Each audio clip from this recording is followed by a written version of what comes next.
Have you ever wondered about the very first story, the one that kicks off everything for humanity? It's a tale of beginnings, a perfect garden, and a choice that changed the world forever. Let's journey back to the dawn of time and explore the story of Adam and Eve in the beginning. Long before cities, cars, or even calendars, there was a beautiful place called the Garden of Eden. It was a paradise bursting with life. Lush trees provided shade, crystal-clear rivers flowed, and animals of all kinds roamed freely. Everything was in perfect harmony. In the midst of this breathtaking creation, God formed the first man, Adam, from the dust of the ground. He breathed life into him, and Adam became a living being. God gave Adam a very important job, to care for the garden and name all the animals. Imagine that! Getting to name the lion, the elephant, the butterfly. But as Adam went about his work, he noticed something. For every animal, there was a pair, a partner, yet he was alone. Seeing this, God said it wasn't good for man to be alone. So, he caused a deep sleep to fall upon Adam. And while he was sleeping, God took one of his ribs and from it fashioned the first woman, Eve. When Adam woke up and saw Eve, he recognized her instantly as part of himself, his perfect companion. They were a team, living in pure innocence and joy in the garden. They had everything they could ever need. God gave them freedom to enjoy all the fruits of the garden, with just one single rule. He pointed to a specific tree in the middle of the garden, the tree of the knowledge of good and evil. He told them, "You are free to eat from any tree in the garden, but you must not eat from the tree of the knowledge of good and evil, for when you eat from it you will certainly die." For a time, everything was perfect. Adam and Eve walked with God in the cool of the day, completely at peace. But then, a serpent, described as the craftiest of all the wild animals, approached Eve. It cleverly questioned God's command. "Did God really say you must not eat from any tree in the garden?" it asked. Eve corrected the serpent, explaining the rule. But the serpent was persuasive. It promised her that they wouldn't die. Instead, it claimed that their eyes would be opened and they would become like God, knowing good and evil. The temptation was powerful. Eve looked at the fruit. It was beautiful. It looked delicious. And the idea of gaining wisdom was incredibly appealing. She made a choice. She took a piece of the fruit, ate it, and then gave some to Adam, who was with her, and he ate it too.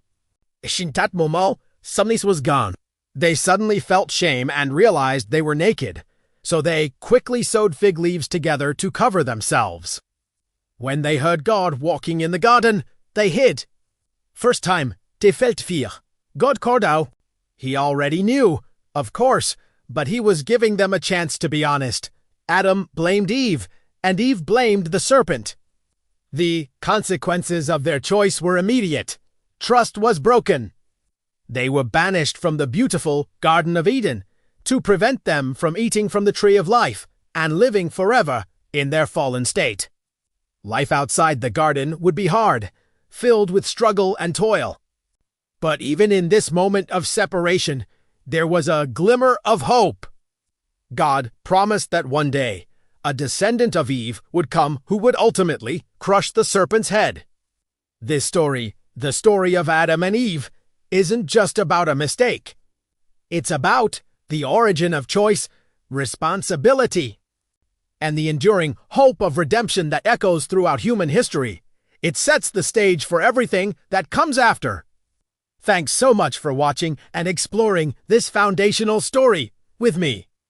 If you enjoyed this, don't forget to like, subscribe, and hit that notification bell for more stories that shape our world. See you next time.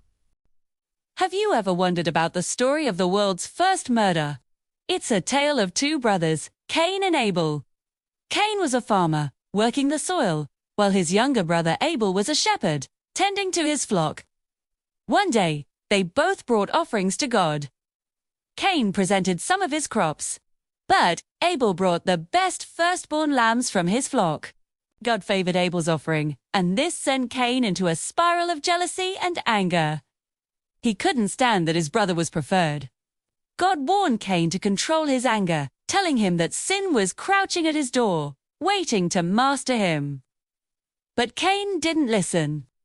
Instead, he lured Abel into a field and, in a fit of rage, killed him. It's a powerful and tragic story about the destructive nature of jealousy. What do you think we can learn from it today? Let me know in the comments. And don't forget to subscribe for more stories. You probably heard the name Lucifer, but do you know his story? It's one of the most famous tales of a fall from grace. In the beginning, Lucifer was one of the highest and most beautiful angels. Known as the Lightbringer, he was perfect in every way, full of wisdom and beauty, and held a position of great honor in heaven. However, his heart was filled with pride, yet he grew envious of God's power and wanted to be just as powerful, if not more so. This pride led to his rebellion. He convinced a third of the other angels to join him in a war against heaven. The archangel Michael led the heavenly army against Lucifer, and a great battle ensued. In the end, Lucifer and his followers were defeated and cast out of heaven, falling to earth. From that moment on, the Lightbringer became known as Satan, the adversary. It's a powerful story about how pride can lead to ruin. What do you think? Let me know in the comments below. Redder, ever heard the story of Noah's Ark? You know, the one with the giant boat, pairs of every animal, and a flood that covered the whole world. It's an epic tale, for sure. But what if the story we all know isn't the whole story? What if the Ark wasn't some colossal, perfectly engineered vessel, but something much more humble? Play. Let's take a fresh look at this ancient story and imagine a different kind of Noah, a different kind of Ark. Picture this. Noah gets the divine message. A massive flood is coming. He needs to save his family and the animals. Instead of spending decades building a wooden skyscraper, what if he looked at the resources he had and the time he was given and thought, oh, I need something that floats, and I need it now. What if the Ark wasn't a ship, but a raft? A massive, sprawling, seemingly chaotic collection of logs, reeds, and whatever else he could bind together. It sounds a bit crazy, right? A raft against a world-ending flood. But think about it. A raft is flexible. It moves with the water, not against it. While a rigid ship might crack under the pressure of turbulent waves, a raft can bend and contort, absorbing the impact. It's the ultimate example of resilience, of adapting to your environment instead of trying to conquer it. Maybe the real miracle wasn't the construction of a perfect boat, but the faith to build something imperfect and trust that it would be enough. And what about the animals? We imagine them neatly lined up in their stalls.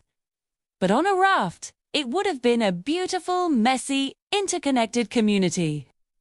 The larger animals would form the stable base, while smaller creatures found shelter in the nooks and crannies. It wouldn't be about separation and order, but about coexistence and interdependence. They would have had to rely on each other to survive, a floating ecosystem, held together by necessity and a shared fate. This vision of the Ark changes it from a floating zoo into a symbol of a living, breathing community. This reimagining isn't about disproving the old story. It's about finding new meaning in it. It reminds us that sometimes the most effective solutions aren't the biggest or most complex ones. They're the ones that are adaptable, resilient, and built from what we have right in front of us. When we face our own personal floods, those overwhelming challenges that threaten to sink us, we often think we need a perfect, indestructible plan. We think we need a massive, flawless ark. But maybe all we really need is a raft. Maybe we just need to gather our resources, bind together our strengths, and trust in our ability to be flexible. It's about building community, adapting to the waves of life, and having faith that even our humble, imperfect efforts can carry us through the storm. So, the next time you feel overwhelmed, remember Noah and his raft.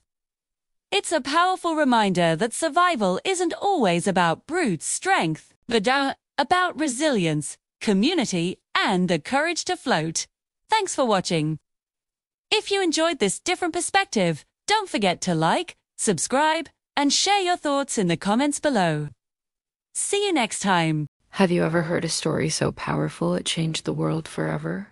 Let's talk about the story of Jesus. Born in a humble stable in Bethlehem, his life wasn't about fame or fortune. Instead, he walked among ordinary people, sharing messages of love, forgiveness, and hope. He taught us to love our neighbors and to care for those in need. He performed incredible miracles, showing his deep compassion for humanity. But his greatest act was one of ultimate sacrifice.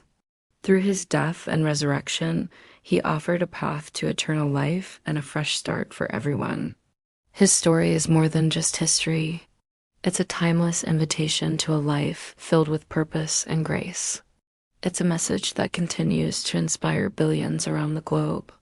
Thanks for watching, and don't forget to subscribe for more inspiring stories.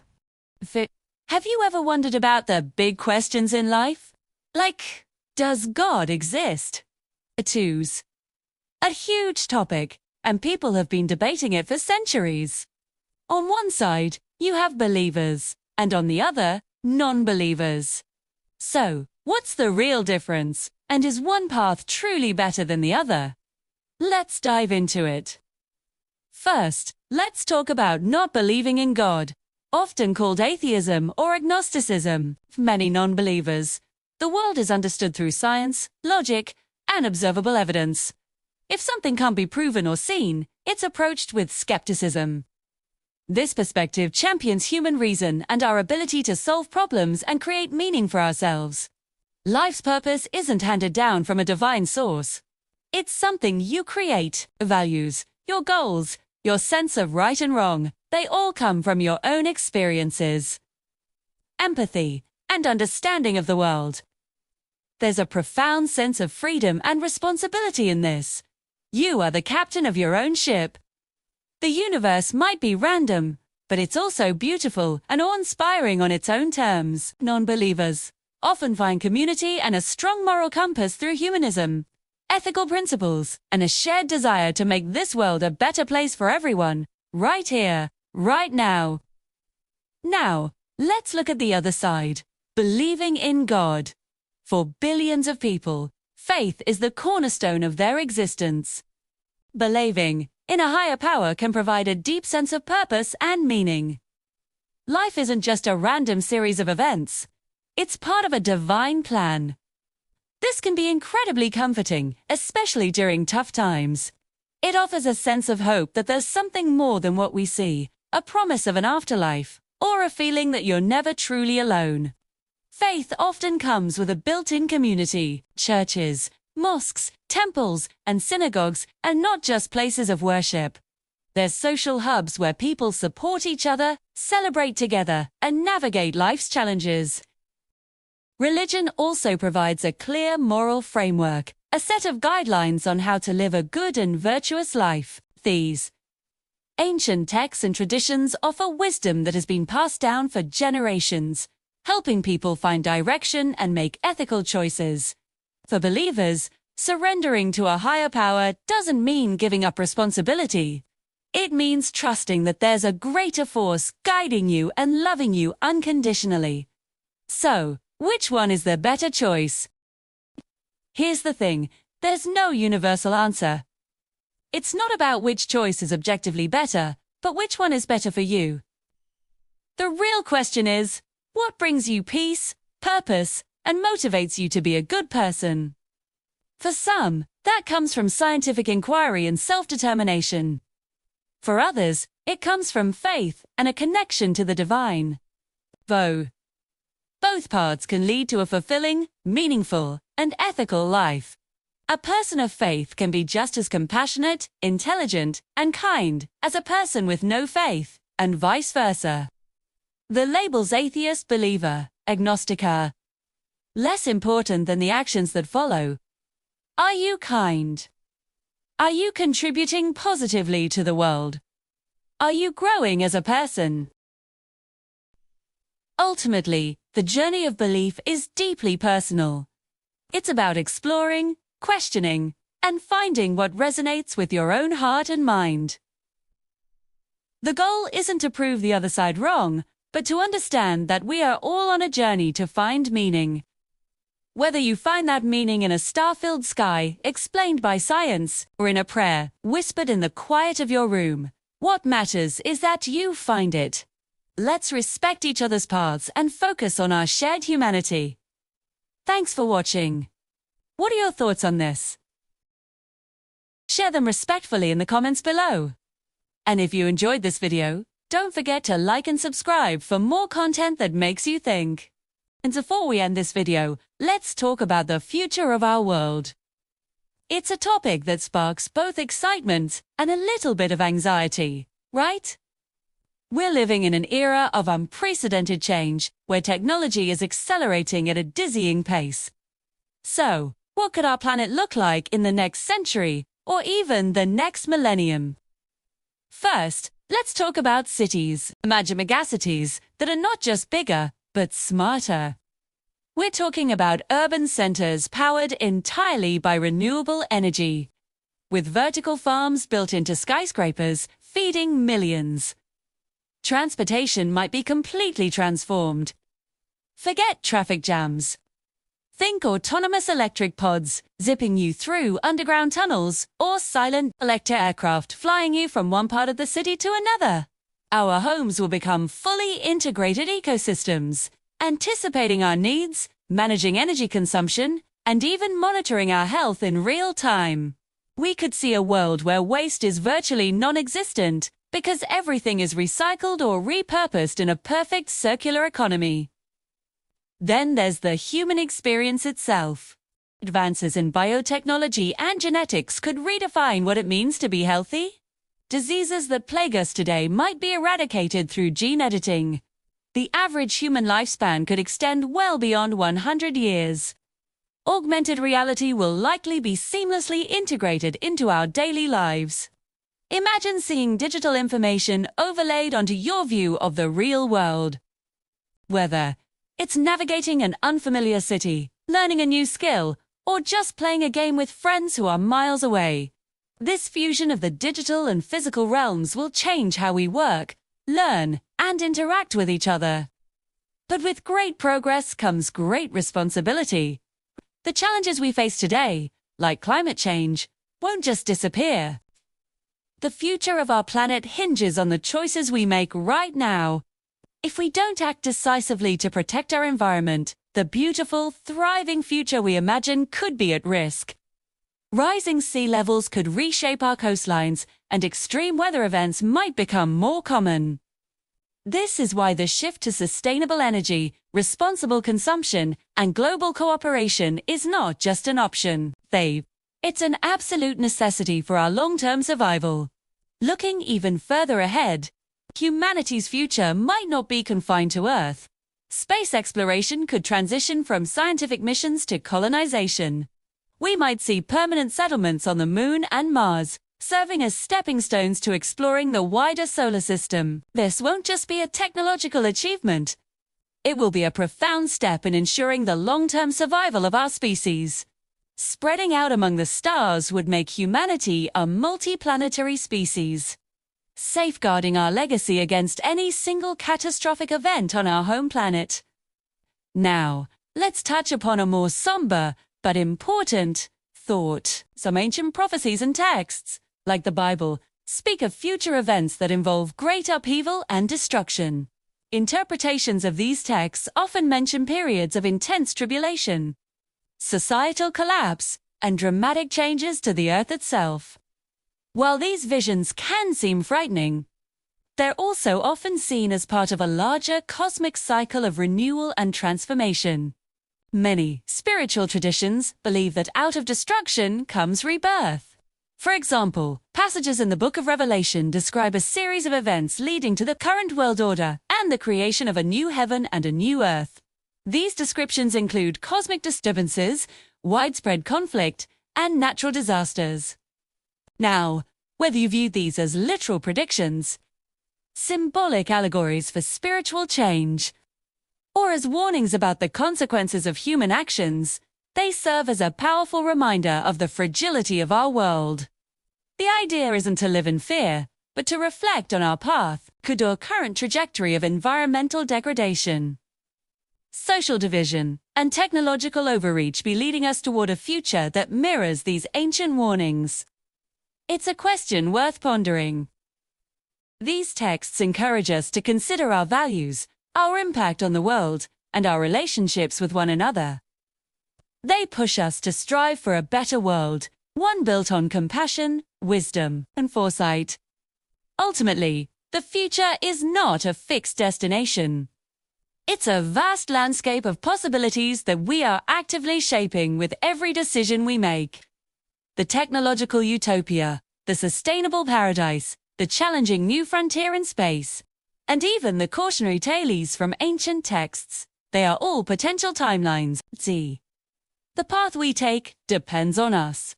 It requires a collective effort to innovate responsibly, to care for our planet, and to treat each other with kindness and respect. The future of our world is in our hands. Let's work together to make it a future we can all be proud of. Thank you so much for watching. If you found this thought-provoking, please hit that like button and subscribe for more content that explores the biggest questions of our time. See you in the next one.